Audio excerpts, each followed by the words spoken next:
D, wait for it, delightful. Check out the name tag. You're in my world now, Grandma. What's up, nerds, and welcome to my week in review, where I come to you every Sunday with 3 entertainment stories that I personally find interesting, and then we discuss them down below. Now, also down below, you can find the articles that I read to bring you this story, and you can read them for yourself or just watch this video where I'm going to read it to you. Before I get started, though, I just want to say that if you like what I do here and you enjoy independent content here on YouTube, please consider subscribing to my channel. YouTube is always changing up their algorithm, and small channels like mine, we just keep getting shoved to the back of the line. So please ask that you like, share, and subscribe, and I thank you in advance. So now that I got that out of the way, why don't we get started on these 3 stories? So for my first story this week, it comes from comicbook.com. Now, I personally don't like comicbook.com. I don't like their whole layout and everything. It's kind of annoying. But anyways, it doesn't matter. So it says, cult classic Fear being adapted into TV series for Peacock. Now, I just want to say real quick, the movie Fear, love it. I love this movie so much. I remember watching when I was little. Mark Wahlberg, and he was such a good villain or whatever, and Alyssa Milano's in it, and yeah, it's super fun. I'll talk about it more as we get into this article, but let me just read this for a minute. All right, so it says the cult classic 90s thriller Fear is getting a television adaptation for Peacock. According to Variety, The Path creator Jessica Goldberg. I've never seen The Path, so I don't know if that's good or not. Jessica Goldberg is set to both write and executive produce the series. The film's producer, Brian Grazer, will also executive produce alongside Ron Howard, Lily Burns, and Kristen Zollner for Imagine Television. The studio behind the series is Universal Television. I mean, that's not too bad. I mean, Universal in itself is not too bad. All right, so it says, the series is described. Anyways, the modern series, a reinvention, finds 2 young lovers in a psychological game of cat and mouse. But who's the cat and who's the mouse? When David and Nicole first meet in Seattle, it feels like an epic once-in-a-lifetime romance. But son, it becomes clear that the seemingly perfect couple is anything but. Told from conflicting points of view, the series wrestles with personal demons, hidden agendas, and reframes the he said, she said convention into a twist-filled suspense story about toxic relationships. We'll see. Starring Reese Witherspoon, Mark Wahlberg, and Alyssa Milano, Fear was first released in 1996, directed by James Foley, with the script by Christopher Crowe. The film wasn't a huge hit with critics, but did very well at the box office, bringing in just shy of $21 million at the box office on a budget of $6.5 million. Like I said before, I love the first movie. There's one scene, if I'm spoiling it for you, get over yourself. You should have watched it by now. But there's one part that makes me laugh every time, and it's not like a funny moment, but it's when the stepmom, she stabs Mark Wahlberg in the back, and he just looks up and he's like, and it's I laugh every time because I'm just like, that's so crazy. And that was your response, I'd have been like, and everything. So but yeah, no, so good. I love that movie. All right. And then there's a part on a roller coaster where Mark Wahlberg is totally finger banging Reese Witherspoon. I'm just as a child, let's see, how old was I? I was 13, maybe. We'll say 13.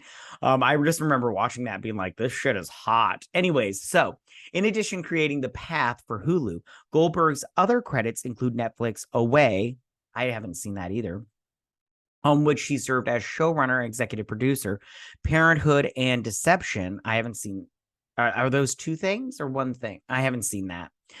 She also co-wrote the movie Cherry, which was directed by the Russo brothers and starred Tom Holland. Cherry is awful. I did not like Cherry, so I mean, maybe this is a bad choice. Who knows? The Peacock series adaptation isn't the first time a remake or a reimagination of Fear has been in the works. In 2019, it was announced that Universal Pictures and Imagine Entertainment were developing a remake of the film, with Jonathan Herman adapting Crowe's script from the original film. The Hate You Give and Hunger Games star Amandla Steinberg I don't know if I'm saying her name right, but whatever, was announced as being attached to Star. I we'll see. I mean, I see how that it doesn't matter. I see that as problematic. They'll probably pick a white dude, and I just think that right now, with the way things are going in our country, I live in America. I just don't think that would be the right thing to do. But there, that's we'll see if she's and deals with anything in part of the show. Anyways, are you looking for? Okay, that's just a question they asked for you to comment. I'm not commenting. They're not getting anything from me. Fuckers. Okay. Okay, back to what I was saying. Like I said before, I love the original movie. It's so good. I love when again, spoilers. I love when Reese Witherspoon's character, I don't remember her name, finds out that Alyssa Milano smashed Mark Wahlberg, her boyfriend, in the movie, and she's just like she like drives away and she's like, you're the only friend I have. And I'm all like, man, that's so sad that that's your only friend. I'm like, Melissa Milano, you need to get more friends, honey. More friends. Okay, so that is my first story of the week. So for my second story of the week, and this comes from the Hollywood Reporter, Jamie Dornan, Tina Fey, Michelle Yeoh, Judy Hill have joined Kenneth Branagh in Agatha Christie's mystery, A Haunting in Venice. Now, I have to be honest with you. He plays Hercule Poirot in those movies. And I'll be honest with you. The first one was better than the second one. The Orient Express. I'm not 100% familiar with those novels per se. I didn't read any of the novels, but I did see all of the Orient Express movies. I saw that the 1939 one. Was it 1939? Anyways, I saw the one that was older, and then I saw the most recent one.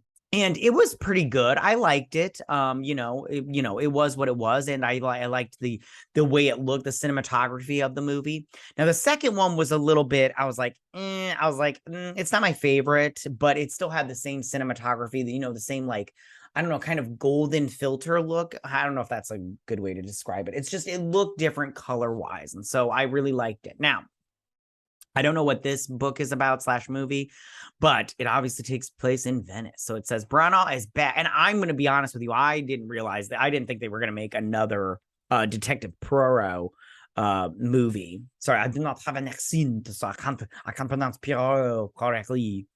Don't get mad at me. You will. But anyways, Branagh is back as Detective Hercule Poirot and is directing the thriller for 20th Century Studios. Is this his franchise? Branagh to direct pure Poirot movies. All right, so it says Kenneth Branagh has found the suspects for his latest Agatha Christie adaptation, A Haunting in Venice. Branagh, I wonder if it deals with ghosts. That'll be fun. Branagh is back, starring as Detective Hercule Poirot. Stop making me say his name so many times. Anyways, and returns as director for what will be the third Christie mystery movie for 20th Century Studios. This time around, Jamie Dornan, Tina Fey, Michelle Yeoh, Judy Hill, Kelly Riley have been recruited for the all-star ensemble with Emma Laird, Kyle Allen, Camille Catin, Ali Khan, and Ricardo Scamaricio. I probably said his name wrong. Sorry, my bad. Also, on the call sheet, good for them. Production is set to begin October 31st, Halloween Day. Which is fitting since Haunting is inspired by the 1969 Christie novel Halloween Party. Is that the name of the novel and they changed it? Anyways, it doesn't matter. Who are these the other people? Yay, these are the other people. Anyways, that story saw the mystery set in motion when a 13-year-old girl who claims she witnessed a murder when she was younger is found dead in an apple bobbing tub. Interesting. The studio described the adaptation written by Michael Green as an unsettling supernatural thriller and shared its log line, now retired and living in self-imposed exile in the world's most glamorous city.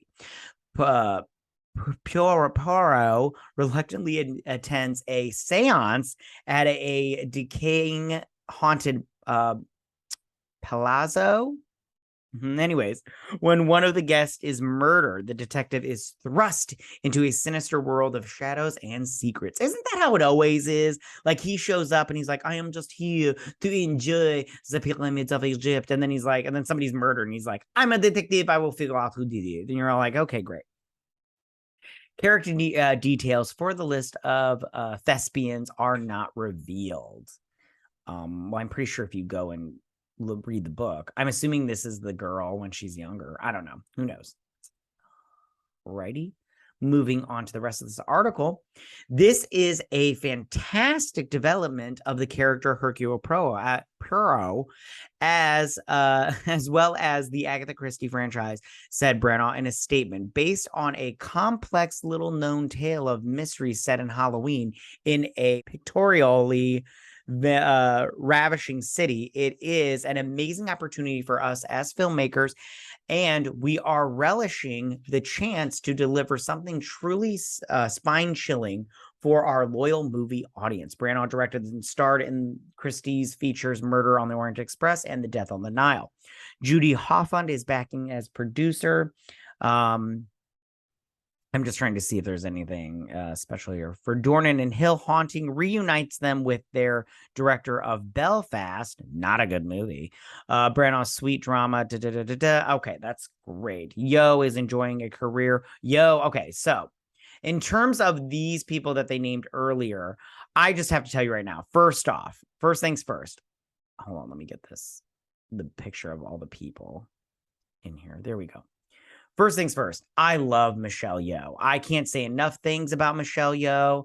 That woman is great. I think she's just fantastic. I love her all around. I have nothing bad to say about her, except she was in Star Trek Discovery, and that wasn't very good. But she's great. Anyways, Tina Fey. Tina Fey's okay. You know, I like Tina Fey. I have nothing against her. And then Jamie Dornan. What a little hottie patati. What a get there. He's great also. Yeah, no, I don't know if I'm like excited for this, but I do want to see it because I do think that I love a good murder mystery. So we'll see how it all turns out. And I'm excited to see where they go with Hercule Poirot. I know I'm saying his name wrong, but back off. All right, you guys. So that is my second story of the week. So for my third and final story of the week, dun dun dun, more bad news at Marvel. Marvel Studio pauses Blade movie amid search for new director. Now, I just want to say right now, Armor Wars was turned into a movie instead of a show right now, and I honestly believe that they knew stuff like this, the fact that Blade was going to get pushed back, and they were going to get rid of their director. I think that what happened was they knew all this was coming down the pipeline. So what they did was they were like, we need to course correct. We need to fix this because we are not going to have a Blade movie right away. So what they did was they took Armor Wars and they're like, we got a script here. Let's turn it into a movie that will come out in place of the Blade movie for now. At the same time, they also were going to do a Deadpool 3 movie, and they're like, listen, we need some good promotion because we're about to announce that we're getting rid of the director. So they were like, hey, Deadpool's going to have Wolverine in it, and it's Hugh Jackman's Wolverine. So I think that they're just trying to throw out some positive stuff, or some course correct stuff, so then that way they can just get some positive some positive news out there instead of having all this negative stuff. Sorry, I'm getting distracted by little things. All right, so it says Marvel Studios pauses Blade movie amid search for new director. Also, I think it says it in this article. It might be in another article that I read, but they are having problems with the script. When they turned it in, it was only 90 pages. Oh, that might have been the last article I read. Anyways, but it was only 90 pages, and the director wanted to add stuff to it, but then Mahershala Ali, who is here on the screen, he did not like it, and he was like, "I'm not going to make this movie if you guys don't fix it." And there was only like 2 fight sequences, and I was like, "What?" So yeah, all right. Moving on, hold on. It says the feature project was in production in Atlanta, heading for a November start of photography. Yeah, they were like right on the cusp of starting to film. So it says Marvel Studios is going to take some extra time to sharpen its Blade feature project. In the wake of the parting ways with director Bassam Tariq, 2 weeks ago, the studio is pressing pause on the vampire adventure thriller that is to star Oscar winner Mahershala Ali. Marvel is temporarily shutting down production-related activities in Atlanta, where the project was to have shots starting in November. While it conducts a search for a filmmaker and further develops the feature. I think it says it in this article, but they are just started with the script. They're starting from zero. They're just gonna start all over again and rewrite the movie. The studio is hoping to restart the production in early 2023. After the production of this story, Disney pushed Blade from its November 3rd, 2023 release due to September 6th. Release date to September 6th, 2024, if I could read. One of a slew of changes due to the film's delay. Again, I wish they wouldn't have to push it back, but it happens, you guys, it happens. All right, so it says right here, it says Blade has been in start of production shift. Blade has seen its start-up production shift at least a couple of times as it underwent several rounds of script rewrites. Bo DeMaio, who has worked on shows such as Star Trek Strange New Worlds, The Witcher, and its animated feature spinoff, as well as Marvel's own Moon Knight, is current writer. And if he's not the one fixing all, I don't know. We'll see. The rumor is that it was just like this passage of time kind of movie where you saw him in different stages of his life throughout time because he's, a vampire. When Tariq left the project, many presumed that a director would be quickly slotted in so the production wouldn't miss too much time. But in the 2 weeks that have followed, it became clear that Marvel wanted to slow down and deepen the search. By the same occasion, the studio thought it should take time to coalesce other aspects of the feature project. They went to, hold on, I don't want to show that big thing. They went to really get it right. They want to really get it right, says one source. Blade has been one of Marvel's more anticipated films since the studio announced the project too much fanfare at San Diego Comic-Con in 2019. At the very end of the Marvel panel, Ali made a surprise appearance and put a baseball cap with the Blade logo. Marvel Studios boss Kevin Feige later told The Hollywood Reporter that Ali had personally called him to express interest in playing the character. Blade was created by writer Marv Wolfman and artist Gene Colan for 1973's The Tomb of the Dracula number 10. He is a half mortal, half immortal who hunts vampires in order to avenge his mother, who was killed by a vampire as she gave birth to him. Wesley Snipes previously played the character in the trilogy released in the early 2000s. Now, I have to be honest with you, if they don't have Wesley Snipes in this movie in some way, shape, or form, that is a tragedy. Like I said before, I've been seeing online that it's because the script sucked. It was only 90 minutes. They needed to add more fight sequences because there was only 2 fight sequences. Mahershala Ali did not like what was going on in the script. Bassam Tariq kept trying to add stuff on there, and Mahershala Ali was just like, no, I'm not going to do this. And I kind of get that, but at the same time, I just go, at the same time, I don't know, man. I kind of see where Mahershala Ali is coming from, but I also, from a studio standpoint, I go, hey, you signed a contract, get your ass on the lot and let's do this thing. I don't care if you like the movie. But at the same time, I just go, if Mahershala Ali's like, listen, you guys, this is going to be a bad movie. We have the opportunity. People are excited about this. We have the opportunity to do this right. Let's do it right.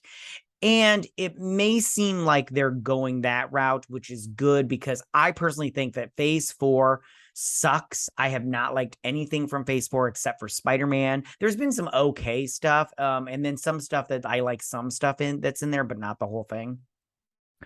But overall, I just think Phase 4 is just a big of a bummer. And I'm glad that they're going the route of trying to make quality over quantity, although they're going to probably try to still do quantity.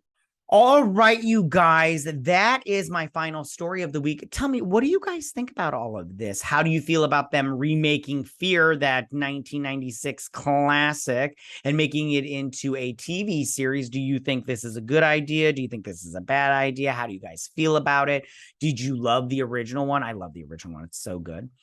Tell me, how do you feel about all these cast members joining the cast of the new Haunting in Venice, the new Agatha Christie novel or mystery novel movie? I don't know. Anyways, which one are you most excited about? For me, it's Michelle Yeoh. I love Michelle Yeoh. I can't say anything bad about that woman. She is fantastic. But I do like all the other people they've chosen. So, good for them.